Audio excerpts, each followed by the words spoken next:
7절입니다.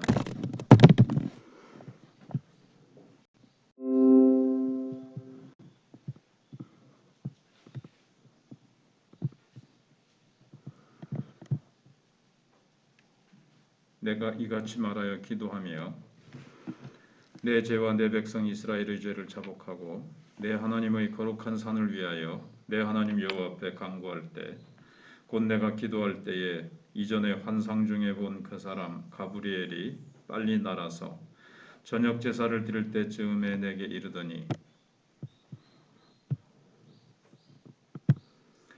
내게 가르치며 내게 말하여 이르되 다니엘아 내가 이제 내게 지혜와 총명을 주려고 왔느니라 하니라. 곧 내가 기도를 시작할 즈음에 명령이 내렸으므로 이제 내게 알리러 왔느니라. 너는 크게 은총을 입은 자라. 그런즉 너는 이 일을 생각하고 그 환상을 깨달을지니라. 내 백성과 내 거룩한 성을 위하여 이른 이래를 기한으로 정하였나니 허물이 그치며 죄가 끝나며 죄악이 용서되며 영원한 의가 드러나며 환상과 예언이 응하며 또 지극히 거룩한 이가 기름 부음을 받으리라. 그러므로 너는 깨달아 알지니라. 예루살렘을 중건하라는 영이 날 때부터 기름 부음을 받은 자 곧 왕이 일어나기까지 7이레와 62이레가 지날 것이요 그 곤란한 동안에 성이 중건되어 광장과 거리가 세워질 것이며 62이레 후에 기름 부음을 받은 자가 끊어져 없어질 것이며 장차 한 왕의 백성이 와서 그 성읍과 성소를 무너뜨리려니와 그의 마지막은 홍수의 휩쓸림 같을 것이며 또 끝까지 전쟁이 있으리니 황폐할 것이 작정되었느니라. 그가 장차 많은 사람들과 더불어 한 이레 동안의 언약을 굳게 맺고 그가 그 이레의 절반의 제사와 예물을 금지할 것이며 또 포악하여 가증한 것이 날개를 의지하여 설 것이며 또 이미 정한 종말까지 진노가 황폐하게 하는 자에게 쏟아지리라 하였느니라 하니라. 아멘.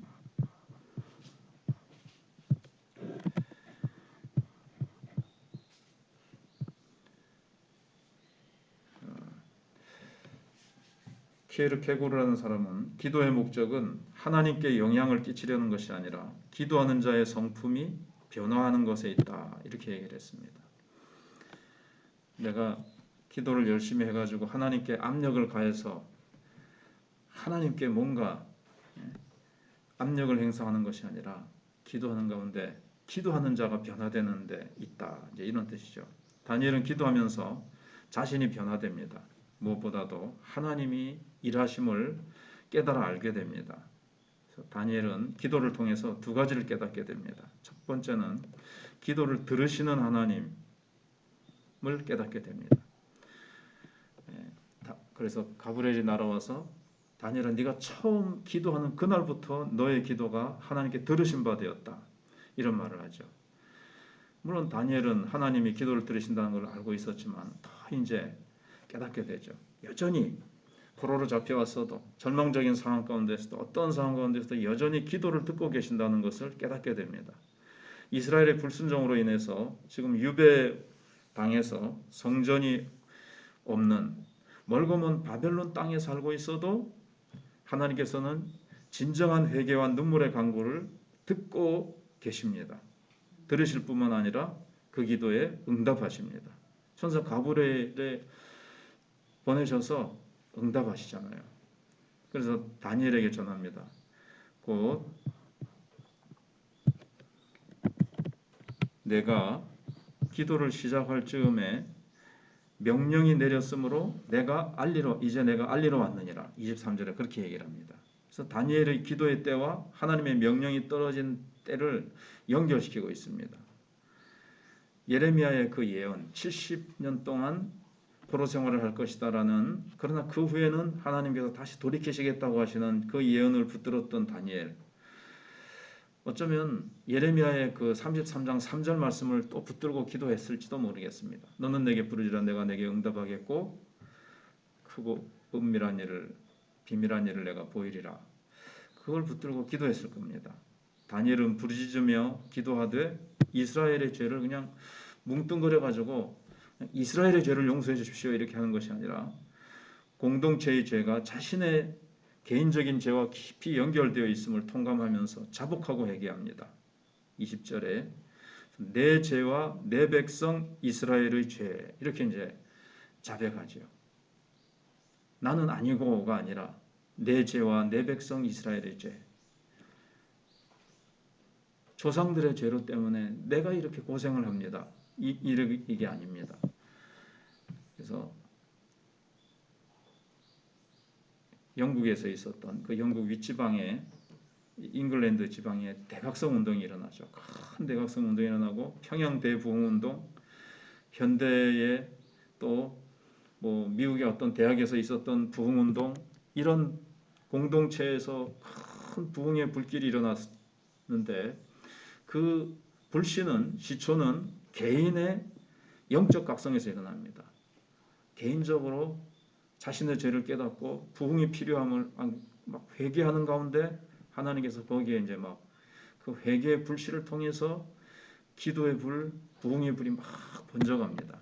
그래서 우리도 기도를 듣고 계시는 하나님을 신뢰하고 자신의 죄와 공동체의 죄를 자백하며 진정한 부흥을 우리도 꿈꾸며 기도하며 나갈 때 하나님께서 오늘날도 다니엘을 통해서 또 그 누구를 통해서 일하신 것과 같이 하나님도 그렇게 부흥을 일으키실 것입니다.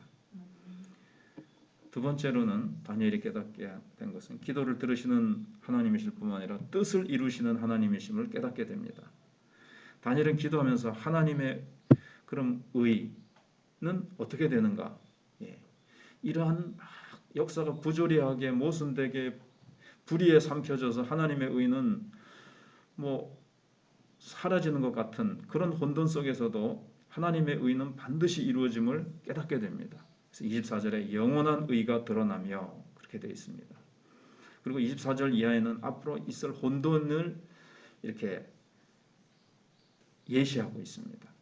그런 표현들이 그 혼란한 동안에 그다음에 26절에 기름 부음을 받은 자가 끊어져 없어질 것이며, 얼마나 그 절망적인 상황입니까? 기름 부음 받은 자가 계속 있어야 되거든요. 이스라엘에는 그 성읍과 성소가 무너뜨려려니와 성읍과 성소가 무너뜨려집니다. 그리고 27절에서는 포악하며 가증한 것이, 그다음에 27절에 계속 진노가 쏟아지리라.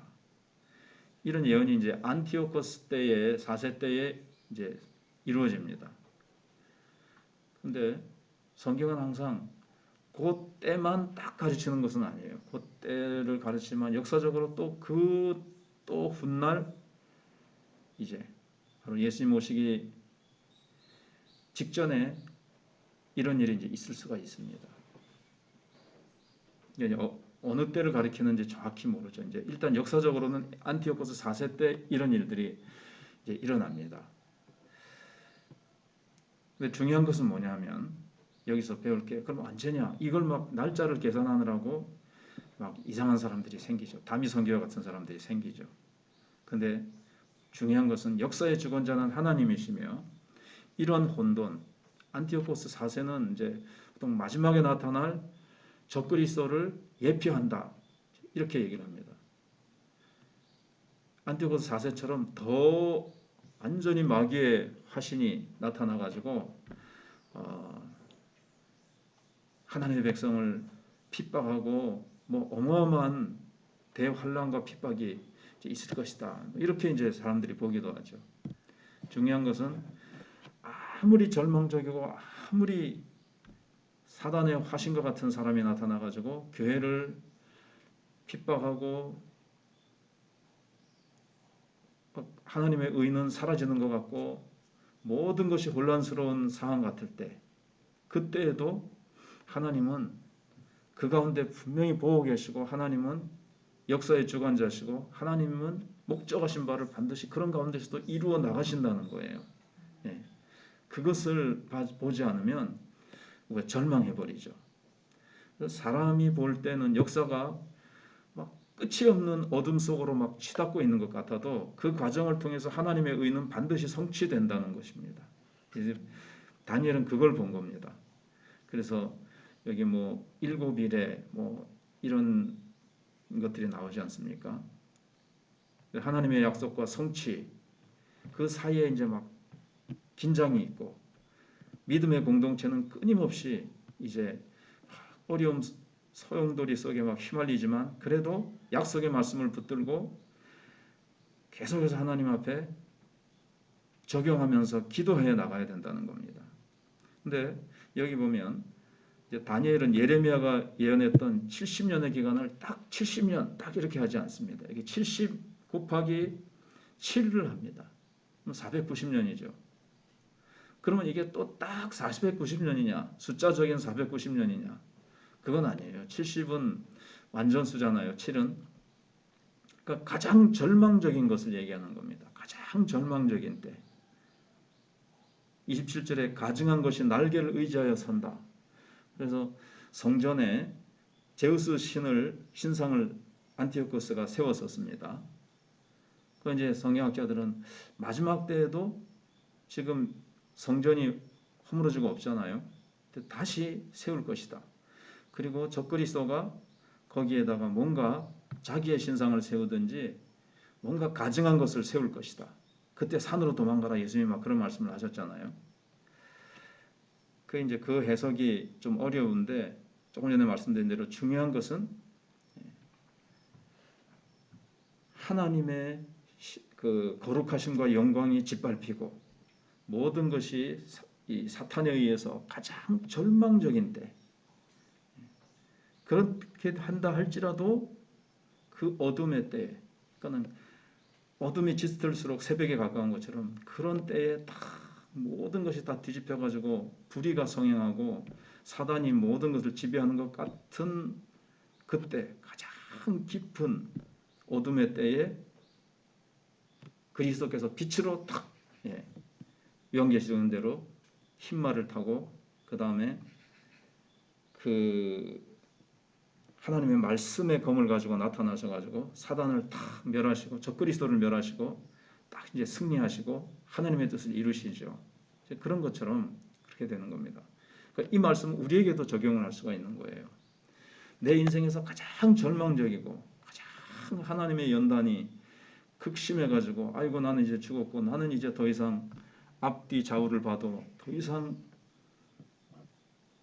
어떻게 할 수가 없는 상황인 것 같은데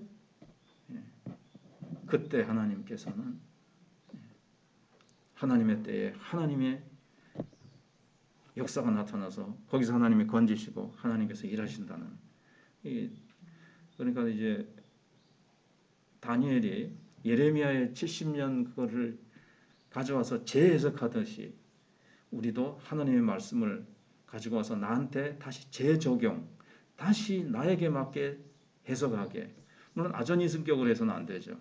그러나 이 원리 안티오코스 같은 적그리스도적인 사람 이건 시대마다 있었어요.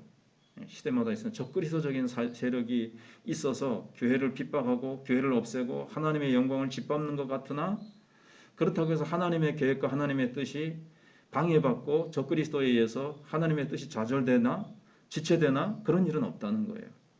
그런 속에서도 하나님의 의는 보이지 않지만 계속해서 이루어지고 마침내 하나님의 나라가 세워지고 하나님의 뜻과 하나님의 의와 하나님의 영광은 반드시 나타난다는 겁니다.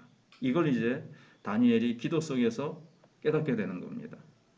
그래서 오늘 다니엘은 기도 속에서 자신의 죄를 깨닫고 공동체의 죄를 깨닫고 그 다음에 하나님은 여전히 기도를 듣고 계실 뿐만 아니라 그 기도를 통해서 혼돈 속에서 하나님의 의를 이루신다는 것을 깨닫게 된 겁니다. 이것이 바로 우리가 기도해야 될 이유입니다.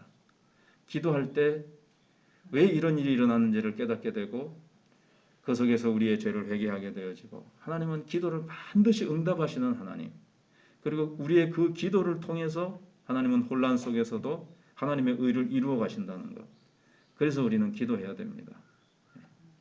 기도하겠습니다.